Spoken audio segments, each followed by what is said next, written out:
বাপ বাপই থাকে, আর সেটা আজও প্রমাণ হয়ে গেল। আরে বছরে 3বার কোচ পাল্টাও, বছরে 3বার ক্যাপ্টেন পাল্টাও, তোমরা হারাতে আসবে ইন্ডিয়াকে? আরে ওপেনার ঠিক নেই, ক্যাপ্টেন কিভাবে করব? লাভ স্পিনার 3 ওভার 4 ওভার বাকি, যে পিচে স্পিনার ভালো সেই পিচে হারিস রাফকে দিয়ে বল করাচ্ছি 4 ওভার। তোমাদের দ্বারা ক্রিকেট খেলাটা হয় না। এশিয়া কাপে প্রথমেই বলেছিলাম, ক্রিকেট খেলাটা তোমাদের দ্বারা হয় না।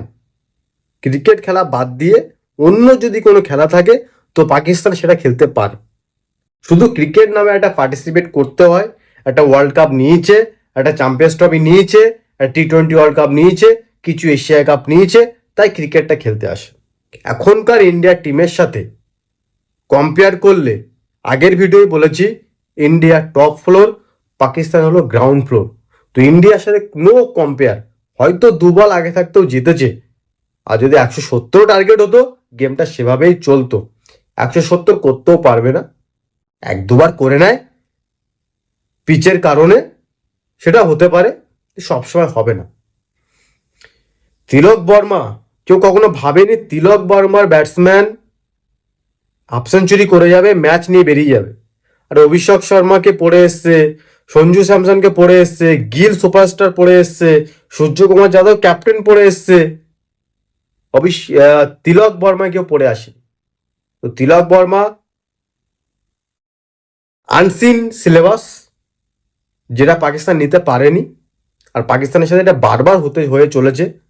আমি বারবার বলবো, ক্রিকেটটা এখনকার পাকিস্তান ঠিক জানে না কিভাবে খেলতে হয়। টেস্ট, ওয়ানডে, টি-20 অনেক বাকি। ডোমেস্টিক ক্রিকেট যাদের ঠিক নেই তাদের কখনো ঠিক নেই। বাড়ি করতে গেলে যার ভিত ঠিক নেই, বাড়ি সহজ হয় না। তুমি ডোমেস্টিক ক্রিকেট যার ঠিক নেই, তার কোনো ইন্টারন্যাশনাল ক্রিকেট ঠিক হয় না। তাদের ক্রিকেট তারা ভাবুক, এত জ্ঞান দিয়ে আমার লাভ নেই। ইন্ডিয়া এশিয়া কাপ জিতেছে 2025-এ, পরপর 2টো এশিয়া কাপ তারা জিতলো, এটা অনেক অনেক পাওনা। এই এশিয়া কাপ কেন বলছি, আমরা হ্যান্ডশেক করিনি, অপারেশন সিন্দুর করেছি। তো এই কারণে আমাদের এই এশিয়া কাপটা অনেক প্রযোজ্য জেতার। পাকিস্তানের সাথে কম্পিটিশন মানায় না। ইন্ডিয়া পাকিস্তান বছর বছর চলে এসছে, তাই হয়তো ইন্ডিয়া পাকিস্তান গেম অনেক important. Next series West Indies versus India, test series, যেটা সবার ফেভারিট, আমার ফেভারিট, শুভমান গিল ক্যাপ্টেন। দেখা হবে।